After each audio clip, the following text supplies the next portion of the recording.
আসসালামু আলাইকুম ভিউয়ার্স। তো আপনারা যারা সৌদি প্রবাসী আছেন আপনাদের এই তথ্যটা হয়তো অনেকেরই জানা আছে অথবা অনেকে আপনারা এই নোটিফিকেশনটা পেয়ে থাকেন দূতাবাস থেকে যে আপডেট দিয়া থাকে তারা যে বিভিন্ন শহরে আপনার কনসুলেট সেবা প্রদান করার জন্য যায় তারা কিন্তু একদিন দুই দিন আগে তাদের ফেসবুক পেজের ভিতরে এবং ওয়েবসাইটের ভিতরে তারা এই তথ্য জানিয়ে থাকে।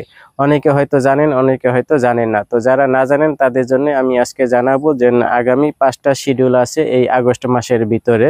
তো আজকে আগস্ট মাসের 4 তারিখ, সম্ভব 5 তারিখ। তো আগামী এই 30 তারিখ পর্যন্ত আগস্ট মাসের তারা হইছে 5টা শিডিউল আছে। 5টা শিডিউলে 5টা শহরে তারা যাইব এই কনসুলেট সেবা প্রদান করার জন্য। তো আপনারা ওই শহরে যারা যারা আছেন আপনাদের কষ্ট কইরা রিয়াদে অথবা জেদ্দাতে আপনার আসার কোনো দরকার নাই। আপনারা যারা ওই শহরে আছেন আপনাদের যে কাঙ্ক্ষিত যে সেবা প্রয়োজন আপনারা কিন্তু একেবারে আপনাদের ঘরের কাছেই আপনারা কিন্তু সেই সেবাটি পেয়ে যাবেন। তো আমি আপনাদের এখন জানাবো সেই দূতাবাস থেকে কোন কোন শহরে এবং কত তারিখে সেখানে যাবে। তো আপনারা সেখান থেকে কিন্তু আপনাদের সেই কাঙ্ক্ষিত সেবাটি আপনারা পেয়ে যাবেন। তো দূতাবাস থেকে যেটা বলা হয়েছে, সৌদি আরব বসবাসরত সম্মানিত প্রবাসী বাংলাদেশিদের সদয় অবগতির জন্য জানানো যাচ্ছে যে আগামী আগস্ট 2025-এ দূতাবাস থেকে কনসুলার টিম নিম্নোক্ত তারিখ এবং স্থানে অবস্থান করে কনসুলার সেবা প্রদান করবে। তো এইটা প্রথমে তাদের হেডিং ছিল, এরপরে সেবা প্রদান যেসব শহরে করবে এবং কত তারিখে করবে সেটা এখানে উল্লেখ করা হয়েছে। তো 1 নম্বর এসে যায় আপনার আল হাসা। তো আপনারা যারা আল হাসা স্টেটে আছেন আপনাদের সেখানে এই কনসুলেট টিম যাইব 8 ও 9 আগস্ট 2025-এ। আপনারা এসে যায় 8 এবং 9 আগস্ট। তো আপনারা দেখে নেবেন এটা কি বার পরে। এরপরে 2 নম্বরে আছে বুরাইদা। তো আপনারা যারা বুরাইদা শহরে আছেন সেখানে বুরাইদাতে যাইব 15 ও 16 আগস্ট। বুরাইদাতে যারা আছেন সেখানে আপনার রিয়াদ থেকে এই কনসুলার সেবা টিম যাইব 15 এবং 16 আগস্ট। এরপরে আছে আর শহরে যারা আছেন, আর স্টেটে যারা আছেন আপনাদের সেখানেও 15 এবং 16 তারিখে দূতাবাস থেকে অথবা জেদ্দা কনসুলার অফিস থেকে তাদের একটা টিম যাইব 15 এবং 16 তারিখে। বুরাইদাতেও 15 এবং 16 তারিখে এই একই দিনে। এরপরে 4 নম্বরে আছে জুবাইল। আপনারা যারা জুবাইলে আছেন আপনাদের কষ্ট করে রিয়াদে আসার দরকার নাই।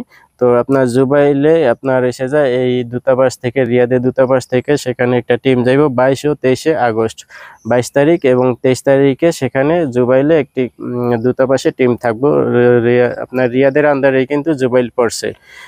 এরপরে এসে যায় দাম্মাম। তো আপনারা যারা দাম্মামে আছেন সেটাও কিন্তু রিয়াদের আন্ডারেই পড়ছে। দাম্মামের পরেই কিন্তু জুবাইল। তো এই দাম্মামে যারা আছেন দাম্মামে যাইব 29 এবং 30 তারিখে। তো আপনারা যারা দাম্মামে আছেন সেখানে রিয়াদের দূতাবাস থেকে একটা কনসুলার টিম যাইব, সেটা হচ্ছে 29 এবং 30 আগস্ট। তো এরপরে তারা জানাই দিছে যে উক্ত কনসুলার ট্যুরের স্থান ও তারিখ পরিবর্তিত হলে দূতাবাস যথাসময়ে অবহিত করবে।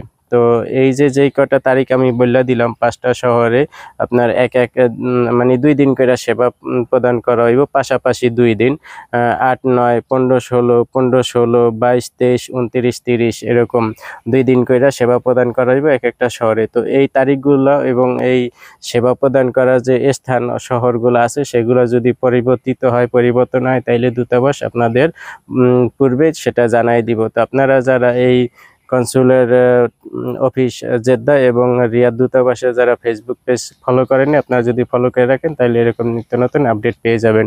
আর এই ভিডিওটা লাস্ট পর্যন্ত যারা দেখছেন আপনারা যদি আমার এই চ্যানেলে নতুন হয়ে থাকেন, চ্যানেলটি যদি সাবস্ক্রাইব করে না থাকেন চ্যানেলটি সাবস্ক্রাইব করে রাখবেন। আর আপনারা যদি ভিডিওটা ফেসবুক থেকে দেখেন তাইলে নাজমুল ইসলাম সবুজ আপনারা এই প্রোফাইলটি আপনারা আমারে ফলো করে রাখতে পারেন। তো আজকে এই পর্যন্তই, আল্লাহ হাফেজ।